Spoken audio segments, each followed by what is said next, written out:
Hi Kage, kamusta? It's my first time to make a video, especially to a group which I love the most is Kage. But anyways, taba-taba ako dito, no? Grabe. Since it's me, new look, new hair, new me. So, for me, it's a new me for me. And things to new. And to start a new beginning for me. So many problems, so many trials, but then nakakaya. So, minsan, hindi ka napapansin. Minsan, napapansin ka, pero mga bagay na hindi ka na-appreciate, ganun. Minsan, na-appreciate ka. Minsan, naalala ka. Minsan, hindi. And, ganun. I have certain things to discuss or something to say about our group, which I hurt the most and which I hate the most. Hindi talaga maiwasan for us as teenagers. Usually, tayo, mga kagrupo natin sa Kage, mga bata, teenagers, hindi talaga maiwasan yung baryo-baryo system, di ba? So, yun, na-hurt ako doon sa mga ganung bagay. Bakit? Kasi, kung may grupo kayo, diba, si Baryo 1, may 5 barkada. Si Baryo 2, may 10 barkada. Kawawa naman yung isa. Tsaka sa text-text, GM, kawawa yung iba, hindi na GM. Ganun nga. Although, okay lang sa akin na hindi ako ma-GM or okay lang din ma-GM ako. But anyways, I appreciate sa nag-GM din sa akin. Although, on my busy life, and my stressful life and exhausted life, I'll try to reach you out, guys. Kahit sobrang busy ko, hindi na ako minsan natutulog. Kasi hindi lang naman ako ang isa sa pamilya namin. Marami din kami. 4 kami. Pero 3 na lang. Ginawa ni Lord yung isa. And ngayon, ako ang kuya. So, kailangan ko talaga magkayod. And may mga times na nahihirapan din ako to reach you out. Na paano, kasi may bari-bari dito sa kabila, paano ako makakuan, makasalita sa inyo, kasi you have your circle of friends, I have my circle of friends, but hey, we're in a one group, kailangan natin mag-isa-isa. I mean, kailangan natin mag-group together, hindi yung pa mag-meet up, magtambay dito si isa, si dalawa, si 4, so paano yung makilala ang isa't isa? Hey, we're a big group, we're not a small group, right? So yun, na-hurt lang ako. On the first place, okay lang sa akin, hindi ko napapansin. But on the later part, hindi pala maganda. Kasi kung sa akin, kukwento ko sa kabila. Doon naman sa kabila, hindi ba pwede isa na lang? Yun nga, kasi napapansin ko talaga ganun baryo-baryo. So sana, ma-develop nyo sarili nyo na hindi lang yun mga kaibigan nyo.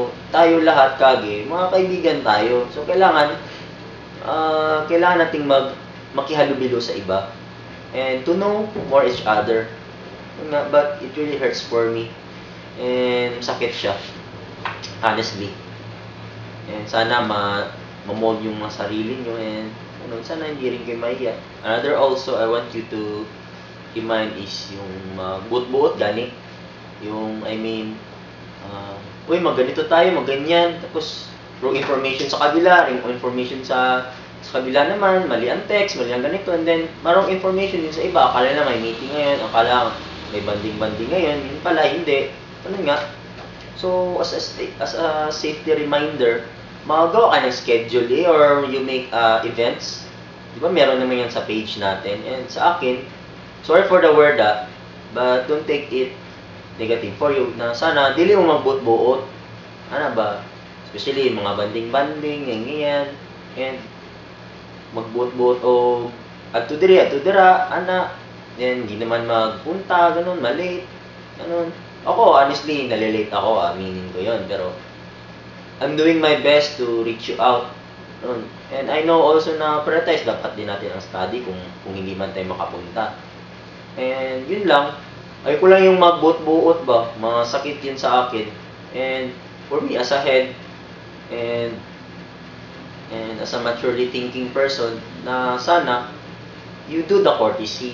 And as for other words, for formality purposes na din. Sana, kasi nalilitong ibang tao eh. And then, kung gusto niyo man makipag service sa akin or makipag-appoint, mag-text kayo, hindi yung idaan nyo lang sa FB, ganun, sikreto-sikreto. Sana, direct sa akin, hindi yung sa iba. Sa iba ko nalalaman na ginalibak na ako, ginaaway na ako. Di ba? So, dapat, kausapin nyo yung kausapin na tao. Or hindi naman sa akin na part, but then, sa ibang tao din. Yun lang pinaka-point ko na sana, hindi magbuot-buot. Na dapat, you do the courtesy and dapat you ask permission to the people who are responsible to that event or to that thing. Kasi mag-away-away tayo niyan eh, or mag-away-away din tayo ng schedule. And hindi ako available, kayo available. Yun lang. Another thing also, guys, about actions speak louder than words. So, ano yung ginamin ko, guys? Though it hurts for me also, Kasi, minsan, pag mag-meeting good tayo, naiinis ako, honestly, deep inside on my heart and on my mind. Kasi, sige lang tayo, salita. Oy, himuon na to ni. Oy, magganito tayo para mas maganda. Sige, gawin natin to. Hey, think about it. You must take action for it. Hindi mo kailangan sabihin, di ba? But, di mo dapat sabihin lang, dapat gawin mo din ng effort and action. Kasi, parang politika tayo, parang Pinoy tayo eh. Parang cancer na sa atin. Kasi, tayo mga Pinoy, sabi-sabi lang, hindi ginagawa. For me, big part yun as a development for yourself. Kasi, pag mag-meeting, we have our plans, but those plans need to take action. Hindi lang yun, magkain tayo dito, magpunta tayo dito, ganito ang cosplay natin. Pero hindi pa lang, hanggang doon lang, hanggang nasusulat na sa papel, pero hindi naman na-action. So, those were unsung, UNSONG, unsung songs or unsung effort or unsung ideas that we've made. Hanggang doon lang, hindi magagawa. So, sana, although I accept suggestion and open-minded naman ako, pero I just wanna let you know na kung magbigay mo ka ng ideas, sana may action. Yun ba? Nakaka-hurt kasi yun siya. Kasi sige lang tayo, sige, sabutan nato na siya. Then ako observer lang ako sa post natin at siya sa group natin. And madalang lang ako nag-post, pero it really kills me and silence really kills me. Na ganun, nakakamusta sa akin, nakaka-hurt yun. Although ako, I'm trying my best through text na makipagkilala sa inyo. Pero ako bilang tao, kailangan ko man may kausap, ganun. Especially sa grupo na pamahal na din sa akin. Ganun, na sana, communication ba sa atin. Hindi lang sa akin, sa iba din. Kasi kawawa yung iba, mahihain, hindi marunong magsalita, hindi marunong makipaghalubilo. So, let's do the action. And for that also, na sa mga meeting, na iulit ko lang na sana, mabigyang action ba? Hindi lang puro salita. Para kayong nagapolitika na, butuin niyo ako, ganito mga project ko, ganyan. Pero pag nanalo na, wala na ginagawa. Sana hindi tayo matulad sa ganun. Kasi, as a group, we mold ourselves and for our better individuality and for our better selves. Yun ba? Yun ang maganda. Na sana, gawin nyo. And, another also is, yung mga bagay na na-appreciate ko, na-appreciate ko din sa inyo. Kasi kagaling nyo mag-cosplay, kagaling nyo magdamit, kagaling nyo mag-makeup, kagaling nyo mag-acting-acting, pero sana, ma-appreciate nyo man din yung mga taong sa likod na ginagawa nyo, may tumutulong, mga nanay nyo, mga kaibigan nyo, mga ever-supporting friends nyo, sana pasalamatin nyo din. And na-hurt ako minsan kasi, hindi naman sa nagbibilang, sana pasalamat naman kayo kung sino naman yung gumagawa ng mga ganong bagay. Pag mag-meeting, sino ba ang nagpapakain, sino ba ang naglilibre, sana bigyan pasalamat nyo naman. Kasi kung ako minsan, hindi naman ako nagbibilang na tao, pero habang tumatagal, napapansin ko yung hindi naman, kasi ako pusa ako ng lilibre eh. I mean, kung lang, ako naawa kasi ako sa mga kasama natin, hindi nakakain. So, pinapakain ko at kayo din napapakain ko. Pero, sana ma-appreciate nyo man sana na mag-thank you. Kasi ako, noon, aminin ko, hindi talaga kami masyadong mayaman and hindi talaga kami as in swerte. But, for me, nag-aral ako na mabuti, nagkayod para ma-share ko ang blessing ko. And, kayo din, sana mag-appreciate kayo sa mga tao ba na nagbibigay saya sa inyo or nagbibigay sustento na mas mabuugod ang grupo. Sana maisip nyo din ba yun ba na ma-appreciate yun, that's the word, appreciate. Na sana na walang ganun, walang negative things na mag-isip and yung I mean taking things for granted, ganun, hindi nyo napapansin na meron palang gumagawa na ganito, ganyan. At the end of the day, mas ma-appreciate ko at kayo din, mas ma-appreciate nyo. And for that, mas okay ang pamilya natin. I mean, yung Kage group. Isa pa guys, the thing that I also hurt the most is yung mga latest online games, mga latest games. Yun ba, na-hurt lang ako kasi, I mean, hindi nakakasakay yung ibang tao or ibang kasamahan natin kasi sige, online games tayo, tapos uy, pag mag-meeting, uy, tara, dula tara, play tayo. Especially DN stress out ko yung DN natin. Ako, naglalaro ko ng DN honestly, pero what I'm trying to say sa inyo, kasi ako, may trabaho na, kayo, you're in school pa lang, na sana, iipon nyo yung pera nyo kasi kung magsabi kayo, uy, may cosplay sa next event, ay wala may kwarta. So kayo dapat mag-ipon kayo, hindi na lang kayo sige laro lang ng laro. Kasi as our group, ang moral lesson din sa atin is to save money and through cosplay, not to playing, di ba? Kasi it molds yourself and develops yourself to be thrifty and to save more.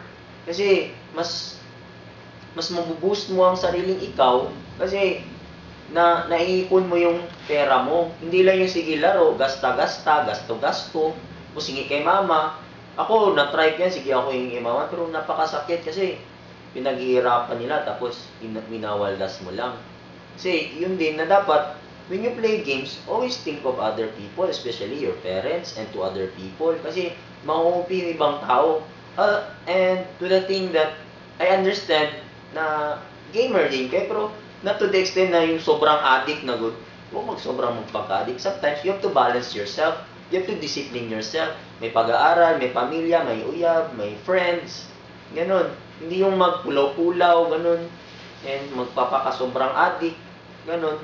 But I'm not trying to offend you guys, but I just want you to have a safety reminder to those things. Kasi nakakasakit Not only for myself. Na-hurt ako kasi nasasayangan ako sa perang ginagastos nyo. Yun ba? Kasi hinihingi nyo good yan. So, masakit masyado di ba? Pinaghirapan good yan ng mga magulang nyo. And another also is, I hate to say this, but I must. But, yeah, we know cosplay is for extending our social circle, but nahambong mag-chicks-chicks. Yun ang pinakapangit kasi masira ang ating masira ang ating mission vision ba? Na dapat, it's how we to make socialize with other people, not with chicks kasi you only join with this group para mag-chicks lang and makilalang ibang tao. No, that's not. Kasi masisira ang image natin yan. Halimbawa, may mga ibang tao nakakalaman, especially sa akin. Marami nakakilala sa akin, uy, yung kasama mo na si Kuan, chicks lang palang anak dyan. O di ba masakit sa akin? Kasi as part of the head, kasi maraming nakakaalam na I've been part of the Kage and I've been one of the heads. So it hurts for me na gano'n, sige chicks, uy, naigwapa dito. Mas layo na yung sa Davao. Yun, marami akong napapansin doon. Although, ako, I like girls, but for that reason na sobraan good, for me, admiration lang. Pero yung chicks ba, sobrang pagka-chick boy, hindi naman dapat ganun. Siguro, you make friends, but not to the extent na mag-chicks good. Yun lang akin. Sana, huwag nyo ding isipin na I'm way to offend you, but I'm just too observant to tell you guys na ano, I'm just seeing you while you were doing it. Ano yan, but tahimik lang ako. Ano lang ako. I'm just really an observant person, but up to this, nababurst mode na ako, and napapansin ko na hindi na masyadong maganda ba. Yun, good. So, it's not really good for being a good person.